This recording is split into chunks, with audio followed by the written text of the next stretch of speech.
In the West, we at least for the past decade, we always predicted that the Chinese and Russians would start to fight over Central Asia, but they don't. They attempt to accommodate each other's interests. No one is seeking hegemony, and thus they can avoid the zero-sum approach to security. I think the United States have tried everything now. They did a lot to sabotage China's technological industries, with the chip bans.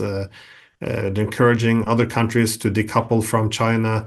They can put pressure on transportation corridors, access to finance.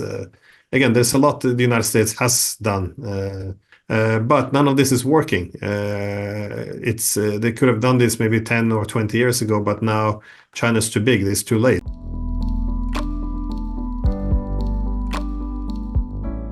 The big change for Russia came in 2014.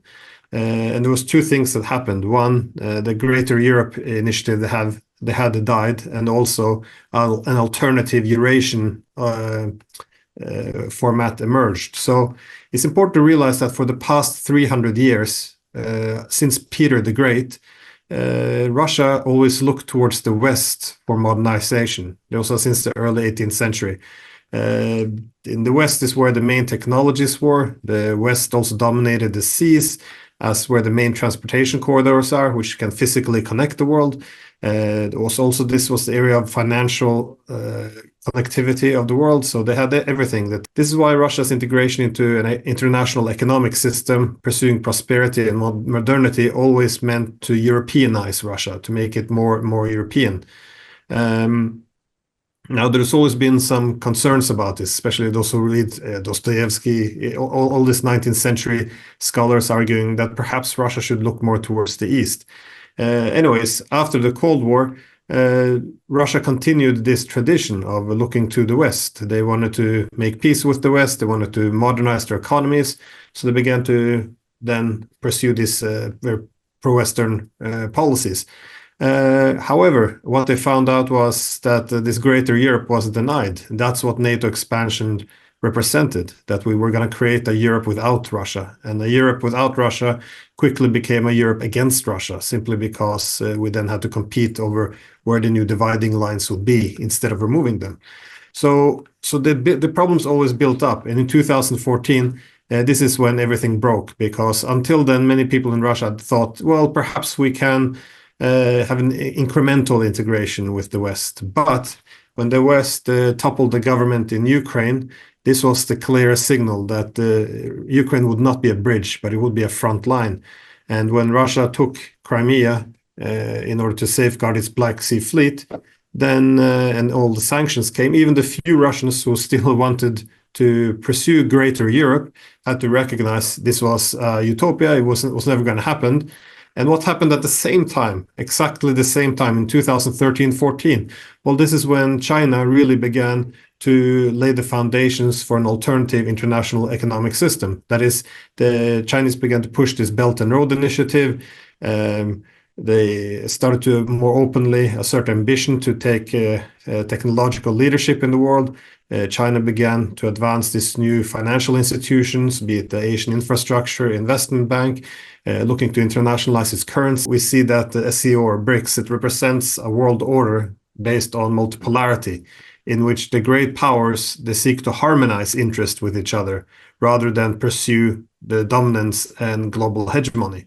And this is very important to recognize, because in the West, we at least for the past decade, we always predicted that the Chinese and Russians would start to fight over Central Asia, but they don't. They attempt to accommodate each other's interests. No one is seeking hegemony, and thus they can avoid the zero-sum approach to security. So suddenly a new system emerged in the East. So this was tremendously important time in history for Russia. When it goes to the East, it notices that it doesn't have the same historical baggage.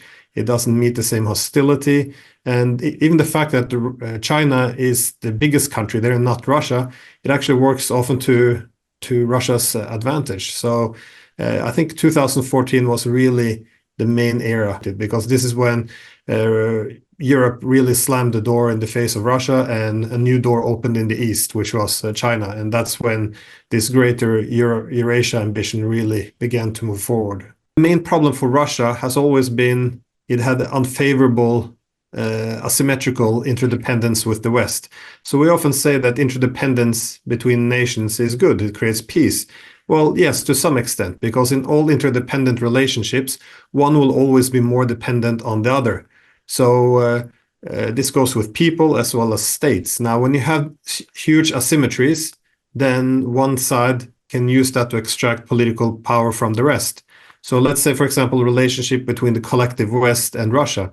If 90% of Russian trade is dependent on the West, while 3% of the West trade is dependent on Russia. This is asymmetrical. Now the West is much less dependent on Russia than Russia is on the West, and the West can use this to extract political concessions. Now, and this is what we saw. We saw that Russia being dependent on the West for its technologies, access to transportation corridors, banks, currencies, payment systems, insurance systems, everything. The only thing really Europe was dependent on Russia was energy. And we did everything we could to reduce this, to have maximized interdependence. Because in any interdependent relationship, you get some influence, but you lose some autonomy. If you have asymmetrical interdependence, you maintain your autonomy and you get influence over the other. So this is the problem for Russia. This was the condition for creating a Europe without Russia. How can you have a Europe where we leave out the largest country on the continent? For Russia, if they want to have some political autonomy and security and act as an independent pole of power in a multipolar world, they need to diversify their partnerships. Yes, they need some strategic autonomy in key sectors, for example, technology, energy, but they need to diversify partnerships, and this is what they failed to do. So ideally, Russia would, be very close with China, but also India, Iran, Korea, Japan, but also the EU, US, to have as many partners as possible, so no one can bully it. So this excessive dependence on the West is really the mistake I would refer to, which was very damaging for Russia. 朋友都知道我是很挑剔的。防晒乳我选 KS 皇家呵护抗光清爽高防晒凝露，因为它有媲美蓝光神盾的抓藻植萃，保护我在阳光下延缓肌肤老化，维持青春弹力。可以防御工作环境里的3C 商品，各种光源对肌肤的伤害，擦起来清爽不黏腻。我特别喜欢它做到海洋友善，365天，天天抗光抗老化，是我的保养日常。你呢？呵护您，呵护全家人，专属你的 KS Royal Care 抗光清爽高防晒凝露。